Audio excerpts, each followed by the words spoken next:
Merci, Monsieur le Président. Madame la Ministre, personnel en hypertension et services d'urgence au bord de l'asphyxie, si rien ne change, si rien n'est fait pour pallier les insuffisances du plan Ma Santé 2022, l'hôpital public, qui est aujourd'hui au bord de la crise de nerfs, sera bel et bien en danger de mort. Quel autre baromètre que le ressenti des professionnels de santé pour juger si vos mesures sont ou non à la hauteur de la crise? La contestation et la colère ne s'essoufflent pas. De nombreux hôpitaux connaissent des grèves depuis de longs mois. Fait inédit, le désarroi concerne l'ensemble des personnels de santé, des aides soignants aux chefs de service. Le mois dernier, ce sont 1200 d'entre eux qui ont démissionné. Avant-hier, au CHU de Clermont, 21 chefs de service ont remis leur démission. Hier, les agents de l'EHPAD Pasteur-Arion ont déposé un préavis de grève. Les entendez-vous? Croyez-vous qu'ils démissionnent ou font grève par gaieté de cœur? L'hôpital public a besoin d'oxygène. Le plan Ma Santé 2022 n'avait pour but que d'acheter la paix sociale. Le nombre de postes vacants, ce n'est pas moi qui le dis, ne cesse d'augmenter. Il est de 29% aujourd'hui contre 22% en 2009. Les primes, c'est très bien. Des collègues de travail, c'est encore mieux. Une reprise de dette partielle donnera un peu d'oxygène. Vous avez raison, Madame la Ministre. Vous engagez-vous à la transparence sur cet effacement de dette? Vous avez annoncé des campagnes de contrôle menées par les comptables publics sur l'intérim. Vous avez raison.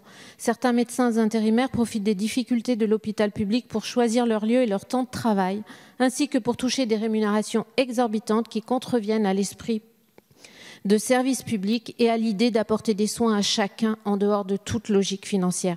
Ainsi, Madame la Ministre, pourquoi ne pas interdire purement et simplement cet exercice dévoyé de la médecine? Enfin, vous allez rejeter la faute sur les gouvernements précédents. Et je ne vais pas vous dire que tout ce qui a été fait précédemment était parfait, loin s'en faut. Mais c'est vous aujourd'hui qui êtes aux responsabilités depuis 2 ans et demi. C'est vous qui affrontez la plus grande crise de l'hôpital public. Alors, Madame la Ministre, allez-vous prendre des mesures qui s'imposent réellement afin d'éviter l'effondrement de l'hôpital public, notamment en termes de personnel, parce qu'encore une fois, je vous le redis, ce sont bien des collègues supplémentaires qu'elles réclament. Je vous remercie. Madame la Ministre. Merci beaucoup, Monsieur le Président. Madame la députée Christine Pires-Beaune.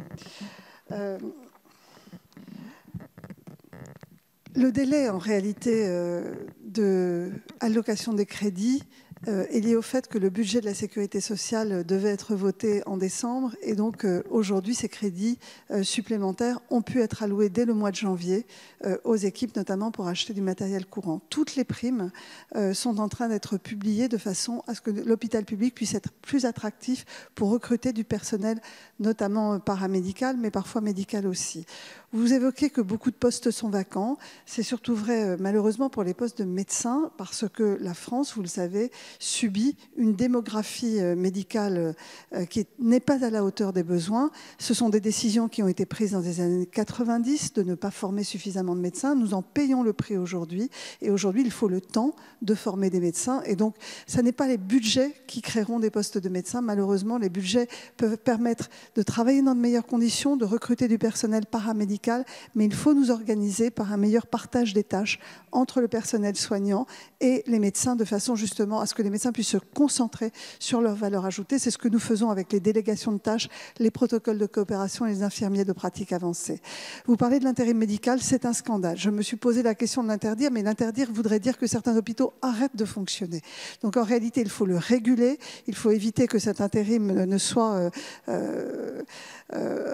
la source en fait de déficit d'hôpitaux, parce que c'est le cas aujourd'hui. Certains font monter les prix et donc mon objet c'est la régulation, mais l'interdiction complète voudrait dire que lorsqu'un médecin tombe malade, on ne pourrait pas recruter un intérimaire pour le remplacer et donc ça paraît très compliqué. Il nous faut évidemment des intérimaires de temps en temps.